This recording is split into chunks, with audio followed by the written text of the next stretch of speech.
Hai guys, balik lagi di William Channel. Terima kasih sudah klik video ini, sudah mau nonton. Bahkan diklik aja sih sebenarnya aku udah berterima kasih banget sih. Soalnya aku tahu kalau misalkan channel ini jarang banget nge-uploadnya. Ya aku tahu, mohon maaf lahir dan batin. Karena ya memang aku pengen pengen ngebahas topik-topik yang jarang dibahas sama YouTuber-YouTuber lain. Jadi buat teman-teman yang nonton sampai habis, terima kasih banyak. Mohon di like, di support channelnya dengan di subscribe. Kalau nggak mau subscribe juga nggak apa-apa, yang penting ya ditonton, di like dan di share sih yang pastinya, karena memang itu berharga banget buat aku.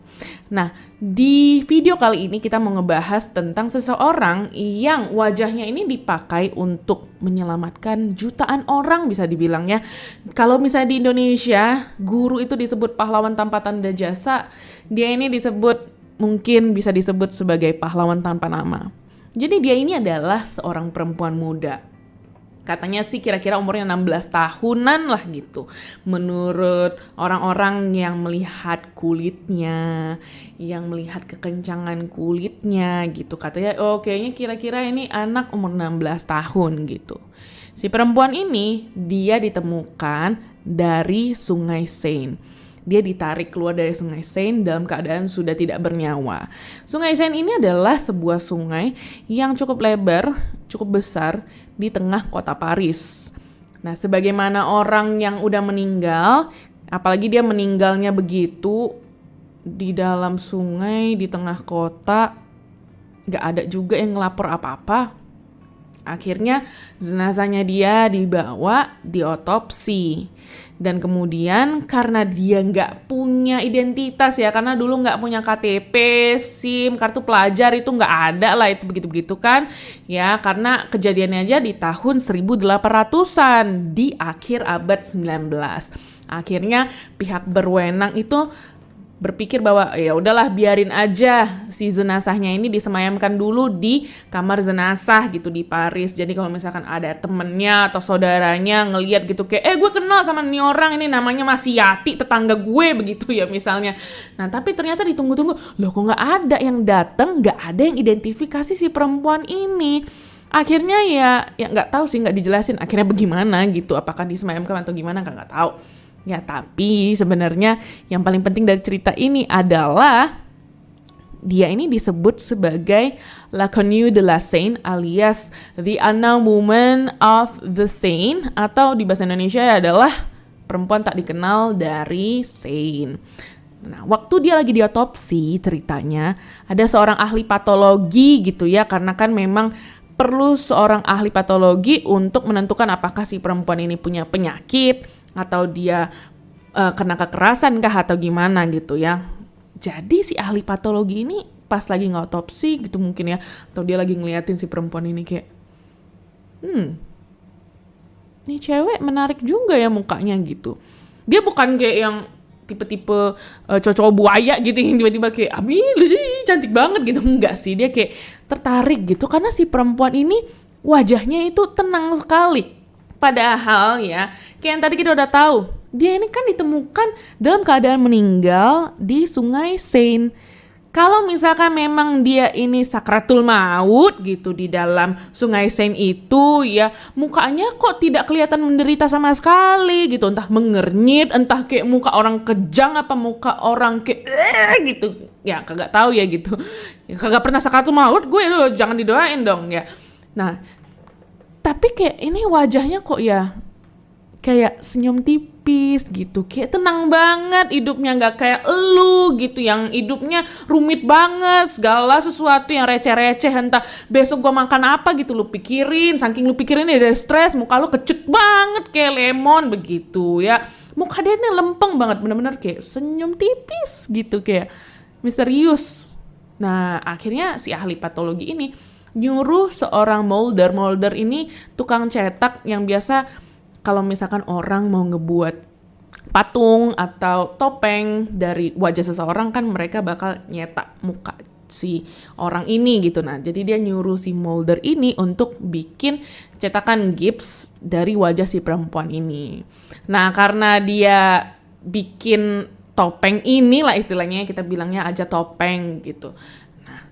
Sejak dibuat topeng ini, akhirnya wajah perempuan ini yang jadi terkenal banget. Saking terkenalnya, akhirnya dia jadi inspirasi buat para seniman, novelis, penyair, dan akhirnya semua seniman, novelis, penyair ini ngebuatlah beberapa cerita tentang asal-usul si perempuan ini. Perempuan ini memang disamain sama Mona Lisa ya. Kita tahu ya Mona Lisa itu memang misterius banget. Sama kan sebenarnya kasusnya, kayak ini Mona Lisa sebenarnya dia wajahnya apa sih? Dia tenang banget kayak senyum tipis, tapi apakah dia marah? Apakah dia sedih? Apakah dia ina? Jadi kayak karena ekspresinya agak ambigu, itu yang membuat orang tertarik. Apalagi si Mona Lisa memang nggak ada lah gitu ya asal usulnya gitu kan, simpang siur juga kan ceritanya ya. Mungkin kalau misalnya kita mau bahas ntar gitu. Sama juga si perempuan ini juga nggak ada gitu identitasnya. Aneh ya, banyak sekali karya seni yang tidak diketahui asal usulnya dari Paris ini. Luar biasa, Paris ini sangat misterius. Wow, jeng gitu. Nah, anyway, jadi selama bertahun-tahun banyaklah seniman, novelis, penyair yang kepincut banget sama si cewek ini. Ya, beberapa nama disebutin. Ada Rilke, Louis Aragon, Man Ray, terus udah gitu ada yang namanya Vladimir Nabokov gitu ya. Ini mah nama Rusia gitu, kagak ngerti dah. Pokoknya mereka ini sangat terlarut lah dalam si perempuan ini gitu. Nah, dan pada suatu masa di waktu itu ya, nggak ada satu ruang tamu pun yang bakal dianggap modis di Eropa kalau misalkan nggak ada topeng si cewek ini di dinding. Gila ya, ini tuh benar-benar kayak tren banget. Kayak mungkin kalau misalkan disamain kayak, ingat gak dulu waktu zaman kapan, tahun berapa gitu, lagi rame orang majang mandala di mana-mana. Ada gantungannya di mana aja ada, terus ada yang segede gaban gitu, kain motif mandala begitu. Ingat gak zaman dulu tuh? Ya, kalau begitu berarti lu tua. Enggak sih. Nah, ya kasusnya kayak gitu juga ya. Dia jadi tenar gitu. Pokoknya rumah-rumah orang tenar, rumah-rumah orang yang bisa dibilang kaya atau status sosialnya tinggi, pasti ada tuh wajah si perempuan ini gitu, si topengnya gitu. Ceritanya sih begitu. Bahkan katanya di tahun 1900-an perempuan-perempuan bohemian Eropa itu ya menjadikan si perempuan ini sebagai ikon fashionnya mereka gitu deh. Ya, benar-benar jadi kayak pop icon lah istilahnya gitu. Nah, salah satu cerita yang menampilkan perempuan ini sebagai tokoh utamanya adalah novel The Worshipper of the Image, karya Richard Le Gallienne di tahun 1899.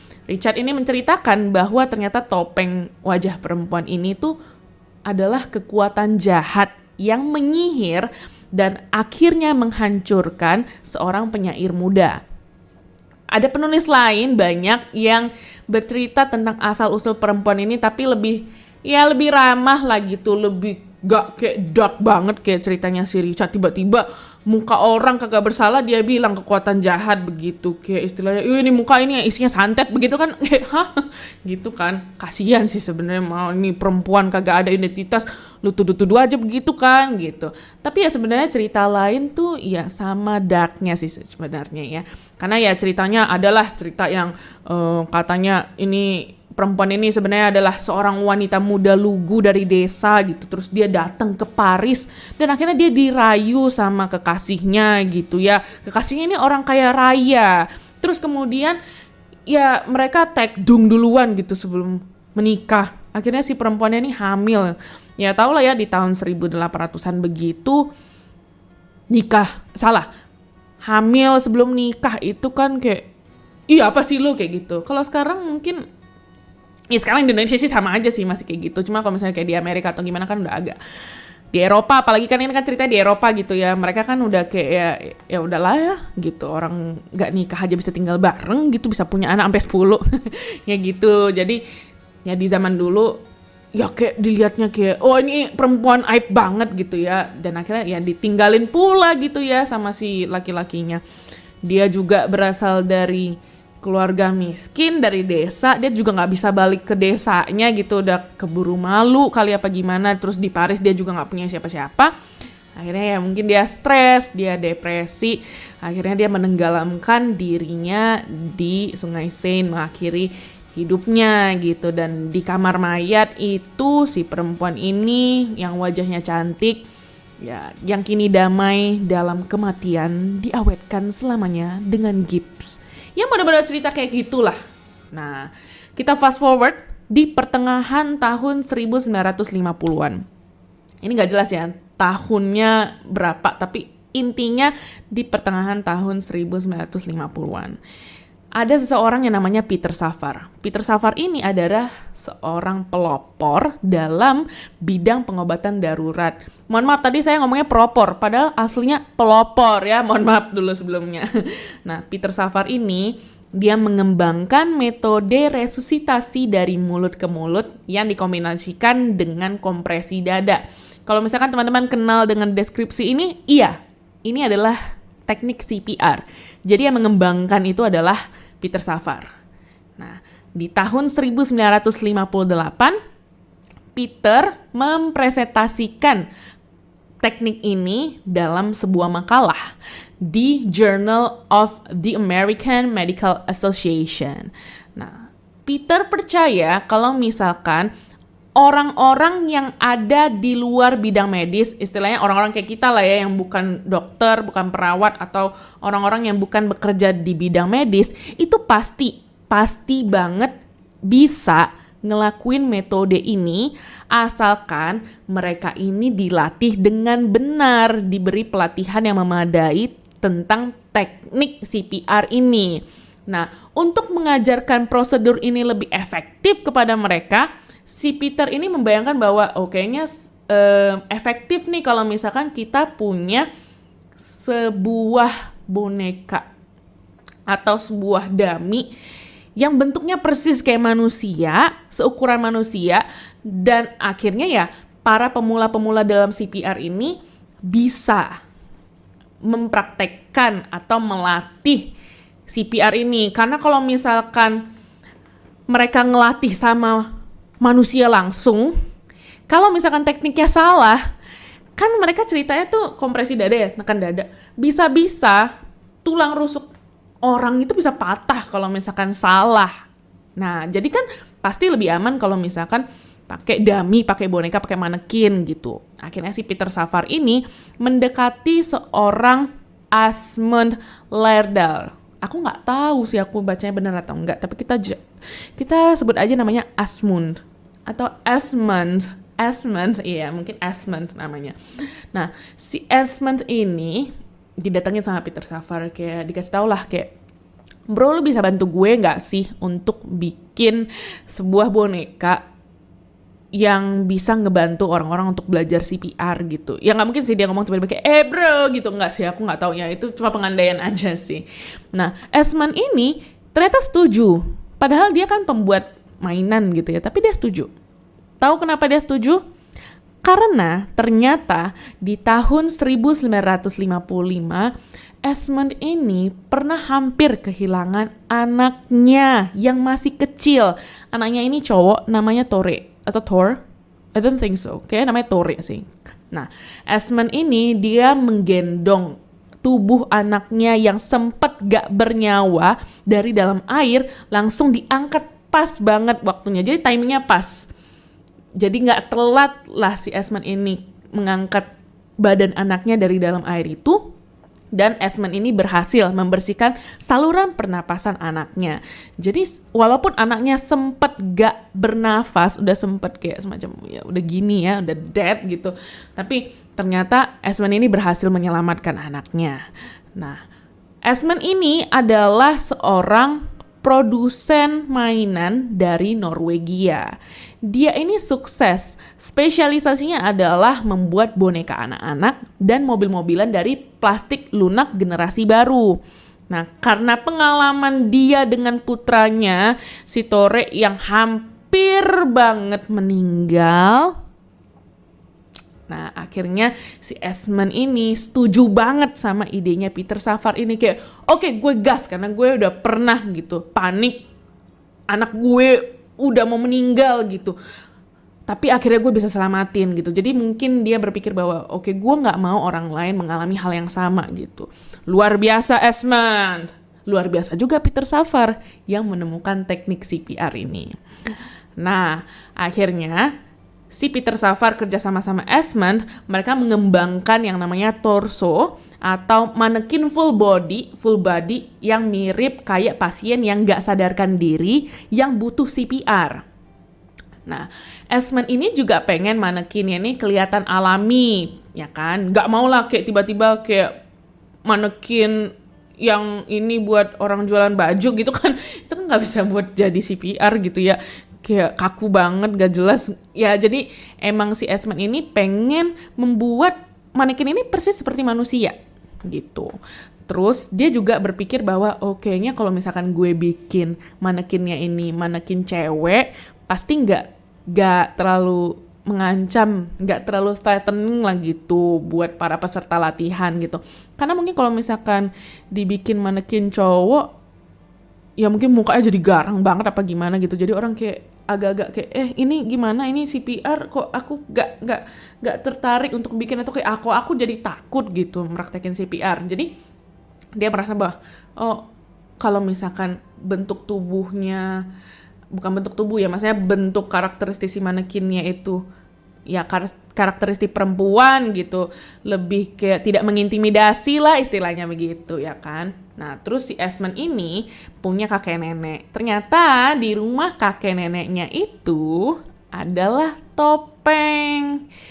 Topeng ini, ya si topeng wajah wanita La Conne de la Seine itu tadi yang di Unknown Woman of the Seine tadi itu.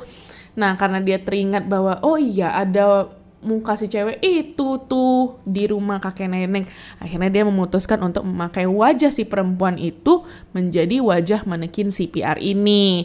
Atau ya sekarang dikenalnya sih bukan La Conne de la Seine atau The Unknown Woman of the Seine ya. Boneka CPR ini disebutnya sebagai Resusci Ain. Jadi memang namanya malah terkenal sekarang jadi Ain gitu. Padahal ya kagak ada namanya sih sebenarnya gitu. Ya jadi orang bebas aja ngasih nama. Karena boneka ini boneka yang membantu resusitasi, akhirnya disebutnya Resusci Ain gitu. Jadi kalau misalkan kalian adalah salah satu dari 300 juta orang yang telah dilatih CPR, berarti kalian pasti pernah menempelkan bibir kalian ke bibir perempuan ini. Maka dari itu, perempuan ini disebut sebagai wajah yang paling banyak dicium sepanjang sejarah. Walaupun dia udah gak punya identitas, dia nyelamatin orang, udah gitu dia dicium sama jutaan orang. Wow, amazed saya dengarnya. Tapi kasihan sih sebenarnya kalau misalnya dipikir-pikir ya, dia gak punya identitas. Kayak, padahal wajahnya itu berharga sekali loh buat orang gitu kan. Karena kalau misalnya gak ada CPR, banyak banget loh jiwa yang meninggal sekarang. Tapi kan banyak yang tertolong dengan CPR ini. Apalagi ditolongnya dengan wajah si ini gitu kan. Harusnya dikasih penghargaan kali ya. Cuma ya kita nggak tahu identitasnya siapa gitu kan. Ya gitu sih ya, mohon maaf intermezzo. Cuma memang katanya banyak sih yang skeptis. Katanya ini mah karang-karangan doang. Mana mungkin orang yang tenggelam cantik bener kayak gak kenapa-napa. Itu mukanya senyum betul begitu. Gak senyum betul sih, maksudnya senyum tipis gitu. Mana ada orang yang meninggal tenang begitu. Apalagi kalau misalkan dia tenggelam. Biasanya mah orang tenggelam itu membiru gitu, bengkak apa gimana ya. Ini kok cantik banget kayak mau pergi kondangan gitu. Enggak sih, sebenarnya dia gak makeup sih. Ya zaman dulu belum ada makeup kali ya. Ya tapi maksudnya wajah ngerti lah ya, cantik gitu. Jadi banyak orang yang berspekulasi, kayaknya ini mah dibuatnya bukan pas dia meninggal kali. Mungkin dibuatnya sebelum dia meninggal gitu. Ini cuma masih simpang siur ya. Cuma ya sejarah yang paling dikenal ya sejarah yang tadi aku ceritain gitu. Jadi memang sampai sekarang ya masih jadi misteri. Intinya mah yang penting banyak orang yang terselamatkan berkat muka dia begitu ya kan. Nah sekian dulu video kali ini.